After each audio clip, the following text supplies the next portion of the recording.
Hello dear student, welcome again in the class of biology. We are discussing about chapter number 12, human health and diseases.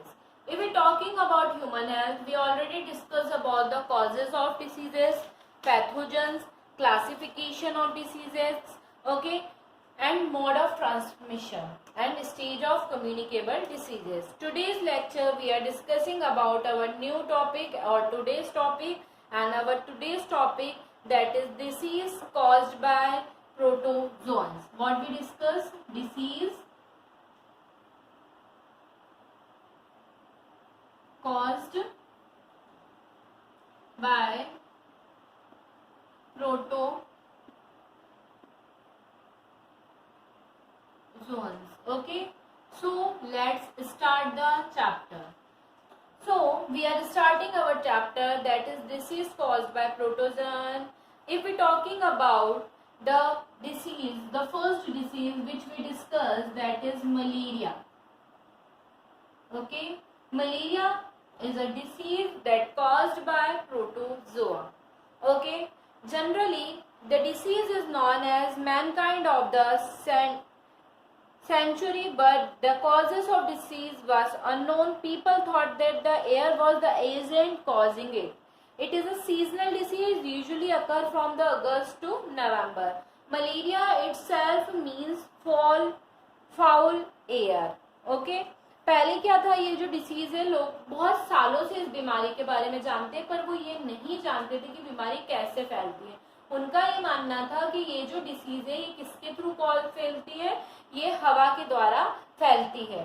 Okay, और ये seasonal बीमारी है जो अगस्त से नवंबर के बीच में ही क्या करती है, कॉज करती है, ऐसा लोगों का मानना था. अगर हम बात करें कि इसके कौन सा कॉजेटिव ऑर्गेनिज्म होता है, कॉजेटिव बाद में इसके ऊपर स्टडी करी गई. स्टडी के थ्रू पता लगाया गया कि ये एक ऑर्गेनिज्म है जिसके थ्रू क्या बोलती है, बीमारी जो होती है वो फैलती है. ये कॉजेटिव ऑर्गेनिज्म कौन था? ये कॉजेटिव ऑर्गेनिज्म था प्लाज्मोडियम. प्लाज्मोडियम क्या है? एक प्रोटोजोआ है जो मलेरिया डिसीज को फैलाने का काम करता है. प्लाज्मोडियम, ठीक है. प्लाज्मोडियम एक प्रोटोजोआ होता है जो किसको, इस बीमारी को, मतलब मलेरिया जो होती है उसको फैलाने का काम करता है. क्या होता है? ये एक तरीके का इंटरसेल्यूलर पैरासाइट होता है. इंटरसेल्यूलर पैरासाइट होता है. इंटरसेल्यूलर कहाँ का? ब्लड का पैरासाइट होता है, जो हमारी आरबीसी सेल है ना, लीवर सेल और एलिमेंट्री कैनाल और सलाइवा ग्लैंड ऑफ मॉस्किटो, इतनी जगहों पे ये प्रेजेंट होता है. कहाँ पे रहता है? इट लीव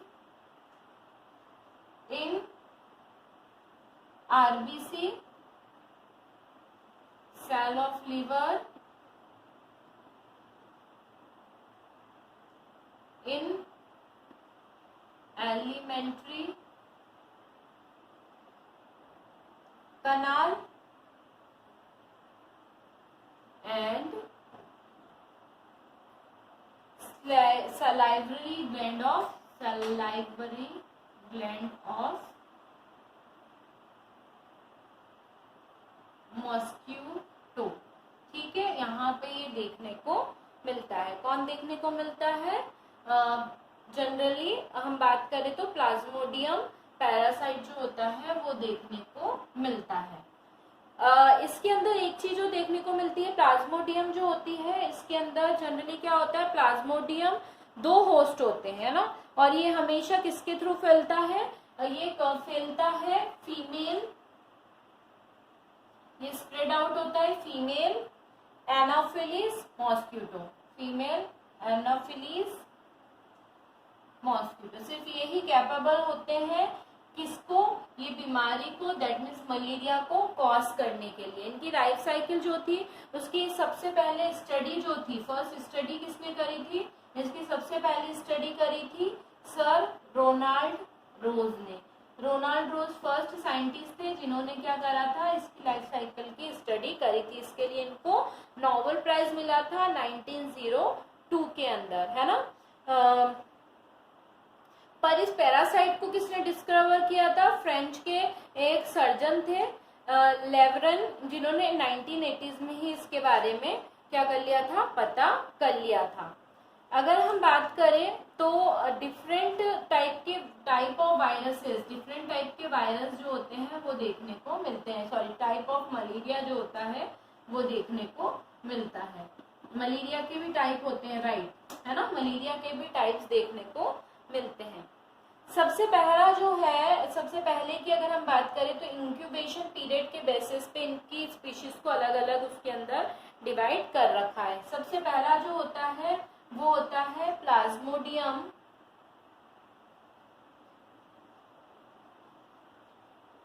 मलेरिया, ठीक है, जो बहुत कॉमन मलेरिया है जिसके बारे में हम स्टडी करते हैं। ये जो थे इनका इंक्यूबेशन पीरियड होता है 28 से 30 डे का। कितना, 28 से 30 डेज का इंक्यूबेशन पीरियड होता है, 28 से 30 डेज के बीच का। और इसमें क्या देखने को मिलता है, एक और चीज देखने को मिलती है कि इसके अंदर 72 आवर में फीवर जो होता है वो रीअटैक करता है, या फिर बार बार फीवर जो होता है इतने समय में रिपीट होता है। नेक्स्ट जो होता है वो होता है पी, मतलब वही प्लाज्मोडियम वाइवेक्स।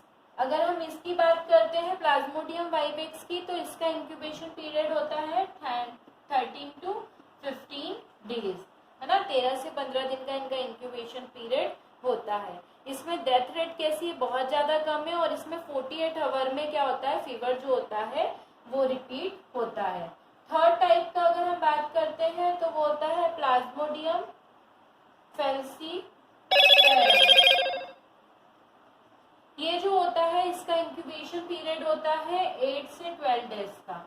कितना होता है, 8 से 12 डेज का इसका इंक्यूबेशन पीरियड देखने को मिलता है। और इसमें क्या होता है, हर 36 घंटे में फीवर आता है, और इसमें इसका डेथ रेट कैसा है, बहुत ज्यादा हाई है। इसके बाद लास्ट जो होता है वो fourth, that is T oval. T oval जो है ये इसका इंक्यूबेशन पीरियड होता है 10 to 17 डेज, है ना। और ये जो होता है इस पीरियड के बाद क्या होता है, हर 48 आवर में फीवर जो होता है रिपीट होता है। ये 4 टाइप के मलेरिया, मतलब मलेरियल पैरासाइट होते हैं जो डिफरेंट टाइप के मलेरिया जो होते हैं कॉज करते हैं। अब इनके सिम्टम्स कैसे होते हैं उनके बारे में हम डिस्कस करेंगे। What we discuss, we are discussing about the symptoms.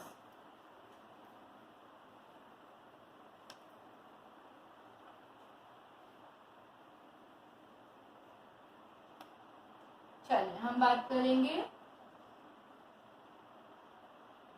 Symptoms के बारे में। क्या सिम्टम्स होते हैं, आप लोग सब जानते हैं मलेरिया में क्या सिम्टम्स होते हैं, क्योंकि मेनली 90% जो पॉपुलेशन है और 95% पॉपुलेशन जो है वो इस डिसीज से सफर करती है।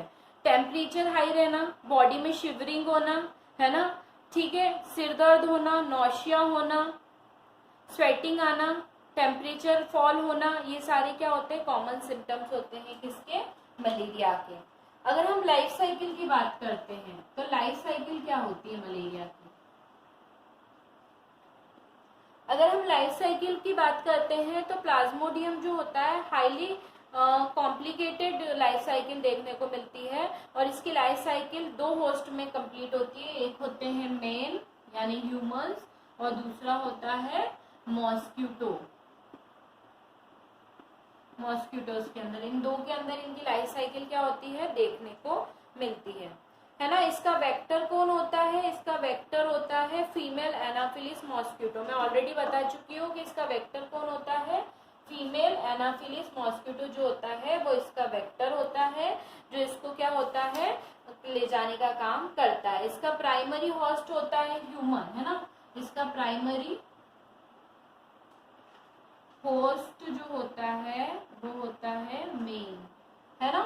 और पैरासाइट जो होते हैं एमोइडल स्टेज में आरबीसी में जाते हैं और गैमेटोसाइट्स की प्रोसेस करते हैं, और जैसे ही फीमेल एनाफिलिस फीड करती है ह्यूमन ब्लड को, ये गैमेटोसाइट एंटर कर जाते हैं मॉस्क्यूटो के स्टमक में और डेवलप करते हैं। और उसके बाद क्या होता है, फ्यूजन होता है गैमेट जाइगोट का, और उसके बाद ये क्या होती है, इनकी सिस्ट बनती है, और ये सिस्ट एंटर करती है स्टमच बॉल में, और ये सिस्ट प्रोड्यूस करती है स्पोरोसाइट, और ये स्पोरोसाइट पहुंच जाते हैं मॉस्किटो के सलाइवा में।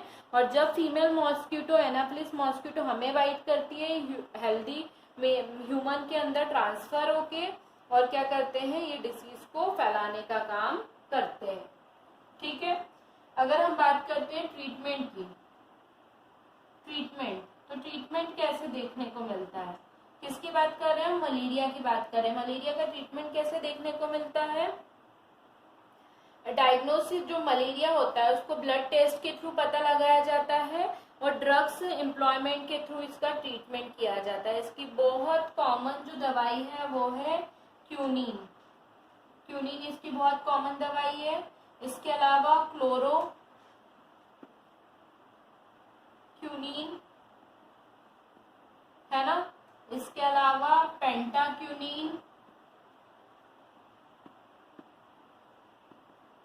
ये सब इसकी कुछ कॉमन क्या है मेडिसिन देखने को मिलती है, जिसके थ्रू क्या किया जाता है, ये फीवर को ट्रीटमेंट किया जाता है। इसके अलावा मेपाक्रीन, एर्बिरीन है ना, इसके अलावा प्लाज्मोक्यूनिन, पेंटाक्यूनिन, रेजोसिन, ये सारी भी कुछ और मेडिसिन है जो मलेरिया के ट्रीटमेंट में प्रिस्क्राइब करी जाती है। अब हम इससे बच कैसे सकते हैं, ऑब्वियसली ये किससे, मॉस्किटो से फैलता है, तो हम मॉस्किटो क्लीनिंग करा के, घर में नेट्स लगा के, जो हमारे घर के आसपास अननीडेड वाटर फील्ड रहता है उसकी क्लीनिंग करवा के, है ना, वेंटिलेशन को कवर करा के, विंडोज को कवर करा के, इसके अलावा रिप्लिकेंट, एंटी मॉस्किटो क्रीम, इन सब का यूज करके,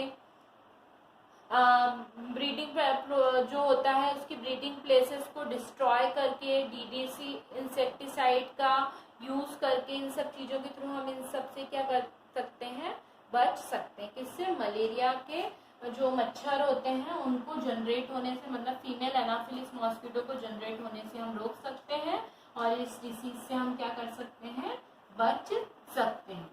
ठीक है, इसके बाद नेक्स्ट प्रोटोजोन डिसीज है, दैट इज अमीबोसाइस। अमीबोसाइस, अगर अमीबोसाइस की अगर हम बात करते हैं तो ये जो होती है बहुत कॉमन डिसीज होती है, जो प्रोटोजोआ से होती है, और किसके थ्रू फैलती है अगर हम बात करें तो एंटी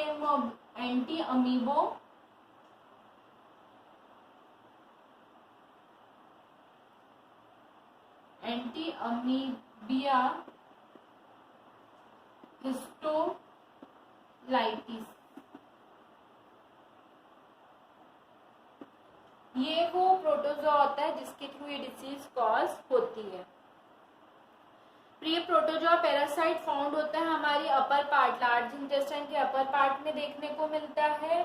और अगर हम इसकी बात करते हैं तो ये क्या होता है, इसके अंदर डायरिया, डायस्टेरी, इन्फेक्शन ऑफ लीवर मतलब हेपेटाइटिस, लीवर एबेस्कस मतलब पस पड़ जाना लीवर में, ये सारे देखने को मिलते हैं ह्यूमन के अंदर। और ये स्प्रेड किससे होती है, contaminated water, contaminated food, uncooked जिसके साथ पैरासाइट हमारी बॉडी के अंदर एंटर कर जाते हैं। अब इसके सिम्टम्स क्या होते हैं, मैं आप लोगों को बता चुकी हूँ, डायरिया है ना, इसके अलावा अगर हम बात करें तो dysentery with mucus and blood.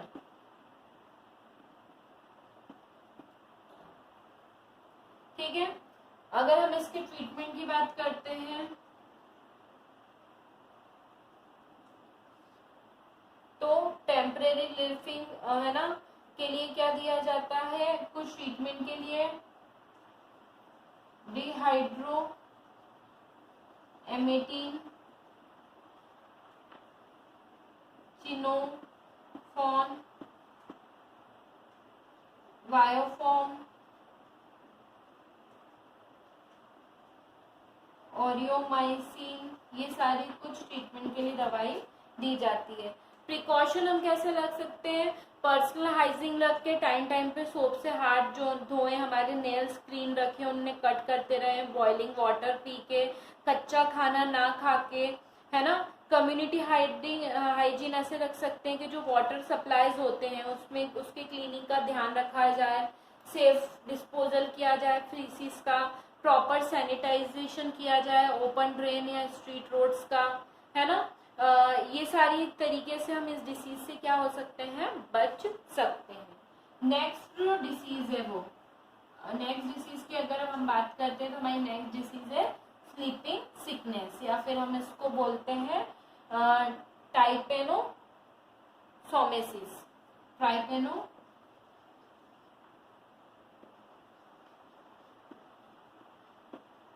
ट्राइपेनोसोमेसिस, है ना। इसको एक और नाम से जाना जाता है sleeping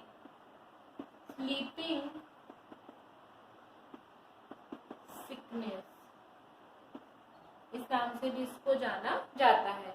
it mostly serious disease जो किससे होती है, प्रोटोजोआ से होती है। कौन सा प्रोटोजोआ होता है ये जो इसे कॉज करता है, दैट इज ट्राइपेनोसोमा। ये प्रोटोजोआ होता है जो इस डिसीज को क्या करता है, कॉज करता है। इसकी भी लाइफ साइकिल दो उसके अंदर कंप्लीट होती है, मतलब 2 पैरासाइट के अंदर कंप्लीट होती है। किस किस के अंदर होता है, इसका प्राइमरी हॉस्ट जो होता है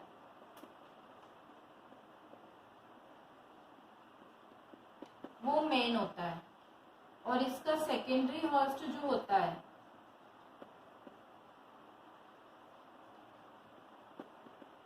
वो कौन होता है, और ब्लड सीकिंग इंसेक्ट होता है, और blood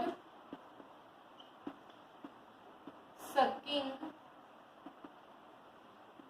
insect that is Tessa.